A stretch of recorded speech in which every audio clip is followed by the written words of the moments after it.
बच्चों, कैसे हैं आप सब। आज हिंदी स्टोरी की बारी है। तो आज मैं आपको सुनाऊंगी दो घड़ों की कहानी। रेडी? एक बार एक गांव में रामू नाम का एक किसान रहता था। वो अपने खेतों में काम करके अपना गुजारा चला लेता था। एक दिन रामू अपने खेतों के बीज लेने के लिए शहर गया। जब दुकान में पहुंचा तो उसने अपने बीज तो खरीद लिए, पर उसकी नजर दो घड़ों पर पड़ी। उसे वो घड़े काफी अच्छे लग रहे थे। उसने सोचा, ये घड़े तो काफी अच्छे हैं, मैं इन्हें ले लेता हूँ, नदी से ज्यादा पानी भर पाऊंगा। और ऐसा सोचकर उसने वो दोनों घड़े ले लिए। अब वो अपने घर आ गया। दूसरे दिन उसने एक बड़ी सी लकड़ी की लाठी ली और दोनों तरफ रस्सियों से उन घड़ों को टांग दिया। उस लाठी को उसने अपने कंधे पे रखा और नदी की ओर चला गया पानी भरने के लिए। उसने दोनों घड़ों में पानी भरा और घर आया। जब घर आके उसने देखा तो एक घड़ा बिल्कुल भरा हुआ था, लेकिन दूसरा घड़ा आधा भरा हुआ था। वो तभी समझ गया कि दूसरा घड़ा फूटा हुआ है। अब अगले दिन भी उसने वही लाठी उठाई जिसमें वो दो मटके लगे हुए थे। उसने उठाई, उसे अपने कंधे पे रखा और एक बार फिर नदी चला गया। दूसरे दिन भी जब वो घड़े लेकर घर आया तो एक घड़ा भरा हुआ था और एक आधा भरा हुआ था। उसने उन दोनों घड़ों का पानी निकाला और एक बड़े से बर्तन में डाल दिया।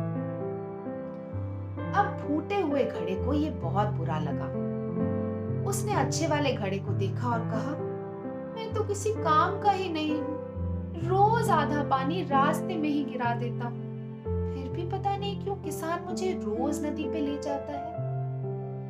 ऐसा सुनकर अच्छे वाले घड़े ने उसको देखा और कहा, तुम तो बिल्कुल फालतू हो, चिंता मत करो, 2-3 दिनों में तुमको किसान फेंक ही देगा। उसने उसकी हंसी उड़ाई। फूटे घड़े को बहुत बुरा लगा, पर वो बेचारा चुप हो गया। अगले दिन जब सुबह किसान उन घड़ों को उठाकर नदी जाने लगा तो फूटा घड़ा बोल पड़ा, मालिक, आप मुझे रोज नदी पे ले जाते हैं, मैं तो किसी काम का ही नहीं हूँ, आधा पानी तो रास्ते में ही गिरा देता हूँ, आपकी सारी मेहनत खराब हो जाती है, मुझे ये सब नहीं चाहिए, आज आप मुझे यहीं छोड़ दो। तो ऐसा सुनकर किसान ने कहा, अरे तुम्हें ऐसा क्यों लगता है? तुम्हें सचमुच लगता है कि तुम किसी काम के नहीं हो? अच्छा एक काम करो, आज मेरे साथ नदी पे चलो, आज तुम्हें मैं रास्ते में बहुत सुंदर फूल दिखाऊंगा, तुम्हारा मन खुश हो जाएगा। फूटा घड़ा मान गया। किसान ने लाठी उठाई, कंधे पे रखी और एक बार फिर नदी पे चला गया पानी भरने। फूटे घड़े ने रास्ते में बहुत सुंदर सुंदर फूल देखे, कुछ लाल, कुछ हरे, कुछ पीले, कुछ नीले, हर तरह के कलर्स के फ्लावर्स देखे उसने और उसका मन बहुत खुश हो गया। जब घर वापस आया तो एक बार फिर उसके अंदर आधा ही पानी था और ये देख के उसका मन एक बार फिर से खराब हो गया। उसने किसान की तरफ देखा और कहा, देखा, मैंने कहा था ना, मैं किसी काम का नहीं हूँ। किसान एक बार फिर मुस्कुराया और बोला, अरे तुमने रास्ते में वो फूल नहीं देखे, वो हरे, लाल, पीले रंग के फूल? हाँ देखे तो थे।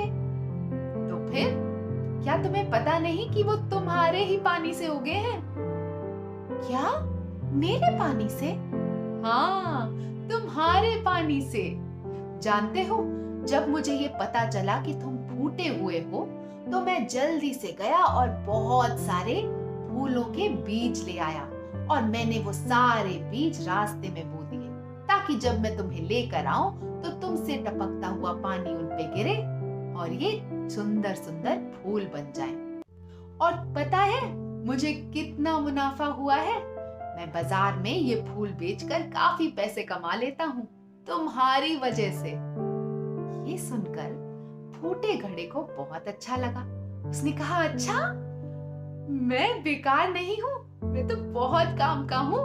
और ये सुनकर फूटा घड़ा बहुत खुश हुआ। तो हमने इस स्टोरी से क्या सीखा?